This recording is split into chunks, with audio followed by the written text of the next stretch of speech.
Assalamualaikum warahmatullahi wabarakatuh. Ngadongeng deui mitra-mitra pumiar YouTube. Direncangan ku Mang Guru. Mang Guru bade mangdongengkeun deui neraskeun hanca carita anu katunda kalayan judul Supata ya dongeng karangan Kang Heri Supriyadi. Seri anu kagenep. Sok sanaos ya dongeng digarap ku Mang Guru kalayan sing sarua basajan. Mudah-mudahan sasieun sabeuneureun sing ngajantenkeun panghibur kana kalbu, pangbeberah kana manah. Tong hilap sateu acan ngadangukeun ieu dongeng diantos ku Mang Guru, jempolna, komentarna, sareng boh bilih teu acan subscribe diantos subscribe-na. Etang-etang ngiring ngarojong ngadedel kana lumangsungna ieu acara dongeng di channel Dongeng MGR. Sateu acan Mang Guru neraskeun deui ieu hanca carita, Mang Guru bade kintun-kintun ka sapalihna para pemirtub anu parantos masihan pairan dina kolom komentar seri anu kalima. Kintun-kintuna diantawisna wae nyaeta kanggo Teh Is Yuliani, Teh Fitri Sumintar, teras kanggo Kang Asep Daryana, teras kanggo Kang Laksono Hendro, teras kanggo Mama Andri Maulana Karawang hatur nuhun. Teras kanggo Abah Ujang, Kang Sani Koswarasan, Kang Dede Rustandi, Kang Ryuji Enmei, Kang Dika RSBR hatur nuhun. Teras kanggo Mamah Nurhayati, teras kanggo Bang Kio di Garut Selatan hadir. Teras kanggo Mamah Nuri Nurhayati, Kang Jainal Official, Teh Anita Parel hatur nuhun.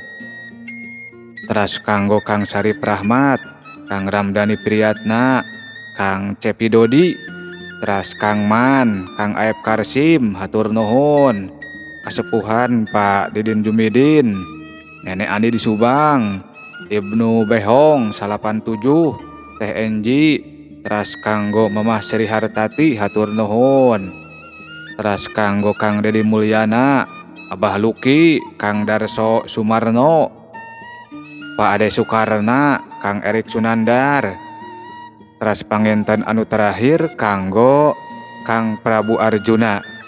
Mohon mung sakitu anu tiasa dikintun-kintun kumwe kasadayana para pemirtub dongeng Mang Guru di mana bae ayana. Wilujeng wayah kieu, wilujeng manco, wilujeng ngadangukeun.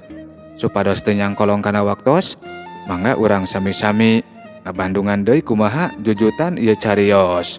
Sok kaparayun sadayana.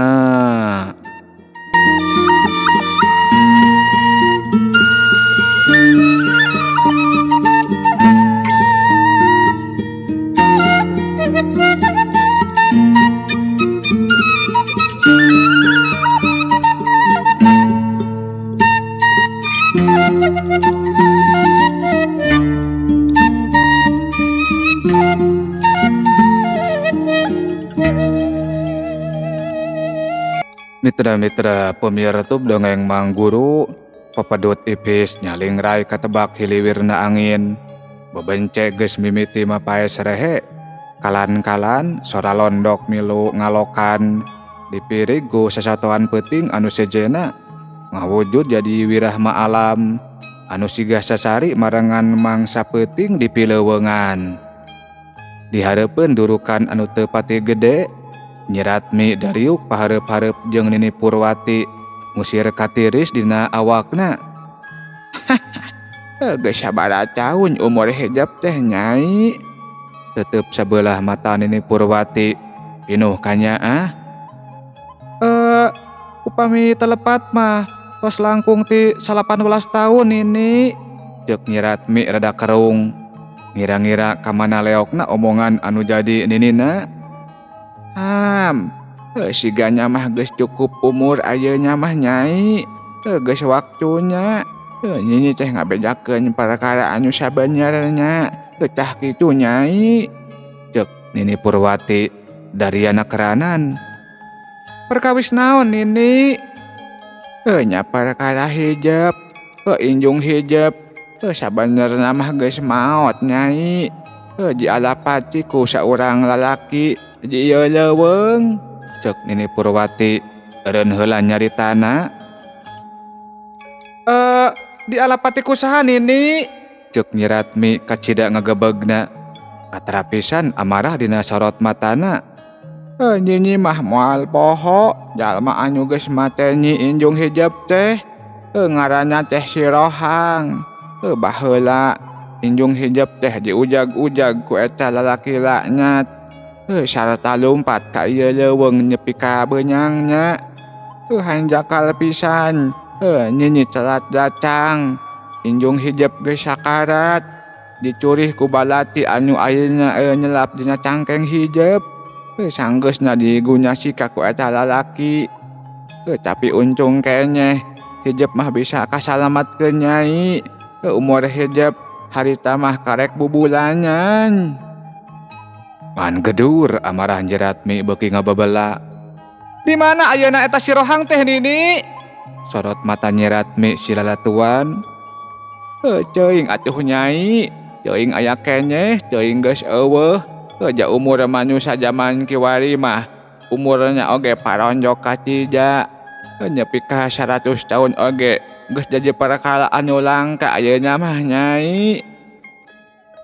Nah atuh ku Nini teu dipaehan eta jelema gejul teh Nini, ceuk Nyi Ratmi nganaha-naha ka Ninina. Ku nyinyi eta jalma kungsi di barengkos ngan kabur sabot nyinyi ngurebkeun layon injung hijab. Ceuk Nini Purwati siga anu mimiti seunggah nyaritana. Kunempona Cimata anu mimiti ngalembereh dina pipina Nyi Ratmi. Dikurebkeun di mana Nini? Pan eca kuburan anu ceuk nyinyi kuburan leluhur di ieu pileuweungan. Anu hijab ku nyinyi sok dicicah jalan kajinya. Sabanjarna mah eta teh kuburan injung hijab pisan Nyai. Kana langsan Nyi Ratmi geus nepi kana puncakna. Cimata geus teu bisa ditahan-tahan ngan segeruk ceurik inghak-inghakan. Nempo kitu Nini Purwati kabawana langsa. Cimata tina sabelah panonna nyurucud maseuhan pipi peotna. Nini Purwati ngolesed ngadeuketan. Buuk Nyi Ratmi diusapan. Pinuh ku kadeudeuh jeung kanyaah kawas ka anakna sorangan. Geus Nyai, ceuk kudu diceung-ceurikan. Manyak kicu oge eta teh geus jadi papasten injung hijab. Keun we aya nyinyi anu mikanyaah ka Nyai. Hampura nyinyi geus balaka. Lain nyaon, sangkan hijab nyaho we. Jak kapanyan hijab oge beuki ramen nyanyakeun wae. Cah ieu pisan sabab utamana mah matak nyinyi teu rurusuhan ngajawab panyalek hijab teh. Hijab geus pasti ceurik ngadengenya tah kitu Nyai, ceuk Nini Purwati ngusapan tonggong incuna. Mohon wiosni hatur nuhun pisan. Nini parantos kersak ngarorok abdi. Dupipun Bapa saha kitu Ni, ceuk Nyi Ratmi dina kaayaan inghak-inghakan keneh. Bapa hijab nyinyi mah teu nyaho Nyai. Nganjinya sajoro nying sakaratnya. Injung hijab teh mikeun ieu Nyai yeuh, ceuk Nini Purwati ngasongkeun gelang perak anu diukir mangrupa nanagaan. Nyi Ratmi curinghak gancang nyokot gelang anu diasongkeun ku Nini Purwati. Gelang diteuteup ditelek-telek, ditangkep dina dadana diciuman di barengan rembay Cimata. Nini Purwati ukur nempokeun diselang ku nyusutan Cimatana. Cag urang tunda heula lalakon Nyi Ratmi anu kiwari geus nganyahokeun saeutik tina seluk-beluk hirupna. Ayeuna urang samper heula kaayaan di hiji pileuweungan anu paeunteng-eunteng jeung basisir anu tayalian tempat dumukna Bah Rohang jeung anak buahna. Mitra-mitra pamiar YouTube dongeng Mang Guru, cai curug ngaguru ngaeboskeun angin anu beuki nyecep dina mangsa peuting. Kacaangan ku rajegna cahaya obor. Opat urang anak buahna Bah Rohang ngareueum dina lintung curug samet beheungna. Matana pareureum kalayan dua dampaleungeun dirapatkeun dina hareupeun dada. katembong dina luhur batu anu ngajemprak. Baharohang sila ipis nyang hareupan parupuyan. Haseup menyan ngepul nyambuangkeun bauna. Bibir Baharohang kunyam-kunyem mapatkeun jampe pamake jang jawokanana. Teu lila antarana buruk-buk. Cai lintung dumadakan buburuk-bukan siga anu ngagolak. Haseup ipis ngepul anu saterusna buyar katebak angin curug. Ter. Kabeh anak buahna Baharohang awakna ngagaleter. Burisat. Cahaya beureum semu koneng dumadakan hibar dina cai lintung. Pes pareum kayaan siga bihari deui. Mengos, geus harujang oi. Ceuk Baharohang dibarengan ku ngagak-gak. Nya kabeh anak buahna Baharohang bareunta. Anu saterusna ngaralacat hanjat ka darat. Geek dina batu anu ngajemprak nyang hareupan anu jadi guruna. Makanya ayeuna geus moal ceura ku pakarang oi. Geus cukup pikeun Bang baleskeun wiwirang aing ka si Surya. Ngan calakatak kabeh saleuseurian mapakan gumuruhna cai curug anu jadi saksi dengdem bangsa manusia ka papadana. Mitra-mitra pemirsa YouTube dongeng Mang Guru, hayam jago kongkorongok danga ngeprakeun jangjangna. Bikangna anu manggih hakaneun keketok nyalukan anakna. Kitu mungguhing Gusti. Teu waleh ngawuwuhkeun kanyaah. Sok sanajan ka bangsa sato geus puguh ari ka manusia mah kawantu anu dicipta mibanda akal anu sampurna. Siga harita maocih teteupna ieuh nempokeun anakna anu keur sasapu di buruan. Dirga ieu can hayang neangan awewe kitu. Asa tara kawenehan ngawangkongkeun soal awewe geuning hideep mah jeung si Sarmod oge.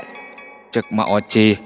Kituna teh ari leungeunna mah anteng misah-misahkeun si Kiparia keur pibiniheun. Can hoyong mak kewe gampil perkawis anu kitu mah. Ceuk jang Dirga nyerengeh. Lain kitu Dirga. Pan umur hidup teh geus meujeuhna. Geus aya kana 24 taunna. Geus mantes rerejengan ulin jeung awewe mah. Cacakan si Sarmod mah geuning meus-meus hayang ka si entin cenah. Ngomongna teh kitu apanan. Abdi normal mak. Sanes teresep ka istri ngan asa can aya anu cocok tah kitu mak. Ceuk jang Dirga nandeskeun. Nya kumaha hidup we atuh hari kitu mah. Tapi ari anu ngaran Ratmi teh saha kitu? Da urang dieu mah asa eueuh anu ngaranna Ratmi. Ceuk maocih tetep narada seukeut. Ngan gebeg jang Dirga ngagebeg teu ngarti nah indungna bet nyahoeun kana ngaran Ratmi. Saurang manoja anu sok sanajan karek panggih sakali tapi teu boleh jadi panjileukan hatena. Saha tuh mah Ratmi teh? Ceuk jang Dirga api-api boloho. Sidik batak nanyakeun oge. Pan mamah teu nyaho. Eta we geuningan hidup teh ngalindur nyebut-nyebut ngaran Ratmi tah kitu kasep. Piraku mah. Ceuk jang Dirga gurat beungeutna ngagambarkeun kareuwas anu pacampur jeung era. Mata ke sok balaka. Saha Nyi Ratmi teh? Lamun bener kabogoh bawa ulin ka dieu panohkeun jeung emak. Ceuk maocih Daria. Jang Dirga sakedapan mah ngahuleng. Hatena kumejot hayang nyaritakeun anu sabenerna. Tapi ka era nalian letah jadi berat rek nyarita. Encok atuh. Saha Nyi Ratmi teh? Ceuk maocih nyeleksek. Nyi Ratmi teh. Jang Dirga tekebat nyaritana. Sabab kaburu ngurunyung si Omod bari mamawa jingjingan. Mamawa naon maneh teh Sarmod? Ceuk maocih ngareret ka anu anyar datang. Ieu mak bisi hayang hui boled. Bapak uing geus panen mak. Ceuk si Omod kituna teh bari ngasongkeun jingjingan. Halah maneh garedek kieu. Nuhun nya Mod. Ceuk maocih siga anu bunga Nya mak, ngolak atuh mak, uing minta kolak na. Har, arinya neh, panhuin oge ti maneh atuh sarmod, atuh pabalik letah meureunnan. Besok ngeunah kolak jeunan mama atuh. Ahihi, deudeuh, heueuh lah atuh heueuh. Gawe peuting ulin di ka dieu nya, ngan pangalakeun heula kalapana. Horse, horse. Siap Kang Jeng Mas, siap. Cek si Omod jigrah. Mitra-mitra pumirtub dongeng Mang Guru, Jang Dirga mah anu ti tadi ngabandungan ukur seuri bari nunda sapu disarandekeun kana bilik imah. Gedig si Omod muru ka kebon Mang Ohim rek ngala kalapa. Ari Jang Dirga mah teu pipilueun da teu pira ukur ngala kalapa wungkul, kebona oge kawilang deket. Jang Dirga ngoloyong ka kamarna, gek dina tungtung risbang, ret kana jejer anu nyelap dina bilik. Jejer anu geus jadi saksi, panggihna dirina jeung Nyi Ratmi anu teu weleh ngagupayan lelembutan, ngolebat deui seurina, rindat matana, gulak-gilekna. Nyeh Jang Dirga seuri sorangan. Wah, ingat wae gitu, samperkeun. Jang Dirga pohara ngagabegna, sabab di hareupeunana ujug-ujug ngajalegedeg sagara kala bangsa jin anu ngeusian batu alina. Ah, sok ngarerewas wae. Wah, ongan we atuh, hulang-hulang wae. Samperkeun ari bogoh mah. Jang Dirga ukur nyerenge siga anu era. Dirga, ayeuna keneh anjeun kudu nepungan Bah Atang. Cek sagara kala nembongkeun paroman anu daria. Nepungan Bah Atang, rek naon kitu? Cek Jang Dirga semu kerung. Wah, tepungan we. Kiwari Bah Atang keur ngabutuhkeun hidup. Jang Dirga sakedapan mah kurang kerung, teu ngarti kana maksud sagara kala. Rekna. Bongos bontong loba tatanya. Pek pereumkeun mata anjeun. Cek sagara kala motong omongan Jang Dirga. Jang Dirga beki kurang kerung, tapi antukna mah ngagugu kana pamenta sagara kala. Reup panon Jang Dirga dipereumkeun, teu karasana naon, ukur tiisna angin anu ngusapan kulitna. Benta Dirga. Kadenge sora sagara kala mere parentah, nyah Jang Dirga mukakeun panona, ngan gebeg sabab harita Jang Dirga geus aya di hareupeun imahna Bah Atang. Ari sagara kala mah geus teu katempo deui wujudna. Sakedapan mah Jang Dirga ngan saukur hulang-hulang, tapi teu dipikiran teuing, da geus pasti eta teh mangrupa kalakuan sagara kala bangsa jin anu kiwari jadi baladna. Saupamana nyakon, kumaha we alesanna mahnya? Kadenge sagara kala ngaharewosan, Jang Dirga ngan saukur unggek, tapi dina hatena mah loba pananya. Naon maksud sagara kala nepi ka hayang nepungkeun dirina jeung Bah Atang? Sampurasun. Cek Jang Dirga uluk salam. Rampes. Tembal anu ti jero imah kurunyung Bah Atang ngelol tina lawang panto. Ae genying Jang Dirga, ayaku kabanyaran teuing atuh jalu. Hayang panggih abah teh. Cek Bah Atang siga anu pohara bungahna. Sami, abdi ngahaja nepangan abah, sono hoyong tepang. Manye sarasanya, jeung saha kitu jalu ka dieu nya. Nalira we bah. Tapi keke asa heran abah mah ieu teh. Heran kunaon bah? Eca panci cirenjul ka dieu teh jauh. Tapi nyaha ujang mah mamake sarung. Cek Bah Atang ti kerung-kerung nalak-nalak dangdanan Jang Dirga. Sok tiris palebah leuweungna we bah. Sok raoseun di harudung. Cek Jang Dirga mere alasan asal-asalan. Untung Bah Atang tatanya teu kapapanjangan. Sanggeus di aku sup Jang Dirga nuturkeun Baatang ka jero imah. Di imah ngawangkong ngaler ngidul minangka basa-basi. Jalu, cek Baatang tetep nakawas anu rek ngomong dari pisan. Jang dirga ukur netep Baatang teu nyoara. Kieu nya Jalu, peucing kamari. Abah teh menyang picujuh dinya ngimpi. Yen abah teh kudu ngawariskeun ilmu ka hijab. Cek Baatang, aya tanda-tanda heureuh dina beungeutna. Nurunkeun ilmu, cek Jang dirga rada ngajenghok. Nya, kicu oge saupama hijab jaek. Ari embung mah, abah oge moal maksa atuh Jalu. Sanes kitu bah.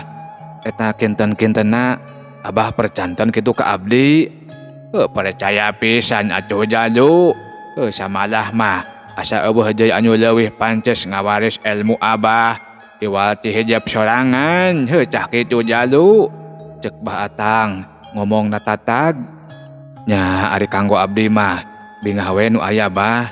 Saupamina abah kersa ngawaris ilmu mah. Jaji ujang teh jaek kicu. Jang dirga ungeuk. Alhamdulillahirabbil alamin. Syukur pisan ari jaek mah. Ayeuna mah balik heula we. Isukan ka dieu deui. Bejakeun heula ka kolot hijab. Bisi nyanyangan. Mawa pakaian tilu setel mah. Keur sakalieun salin. Jari di Jugjag mah pastinya oge macak ripuh, cah kitu Jalu. Jang dirga ngan saukur ungeuk. Jang dirga jeung Baatang meunang kasapukan. Yen isukan rek ngamimitian narima gemblengan ti Baatang. Sanggeus amitan, Jang dirga balik nuturkeun jalan satapak anu ngajugjug ka lemburna. Bodom, cek sagara kala ngaharewos. Sanggeusna rada jauh ti imahna Baatang. Jang dirga geus surti kana maksud sagara kala. Reup matana dipeureumkeun, karasa angin nyecep kana kulitna. Beunta, cek sagara kala mere parentah. Nyah Jang dirga beunta. Tetela dirina geus aya deui di kamarna. Tapi teu ngagebeg ari ayeuna mah. Da geus nyaho mata kitu teh ku kalakuan sagara kala. Dirga! Dirga! Pangpasekeun kalapa! Kadenge suara Ma Ocih ngengkreng ti rohangan dapur. Jang dirga kebat nyampeurkeun ka indungna. Ari ti tadi di geroan teh ka mana wae Dirga? Cuk Ma Ocih rada nyereng. Ngalayep Ma. Jang dirga api-api siga anu era. Palingan atuh. Tuh kalapana. Karunya si Omod mah capeon. Jang dirga ngan saukur ungeuk. Gap kana bedog anu saterusna mah ngabuti kalapa ditempokeun ku si Omod anu keur cacaleuhakan ngadahar goreng ulen. Yeh, cag heula nya hei. Sakitu anu kapihatur, insyaallah sanes waktos ieu dongeng urang teraskeun deui. Mangguru si Jambit mungkur-ambit mundur. Billahi taufik wal hidayah. Wassalamualaikum warahmatullahi wabarakatuh. Cagah per mios.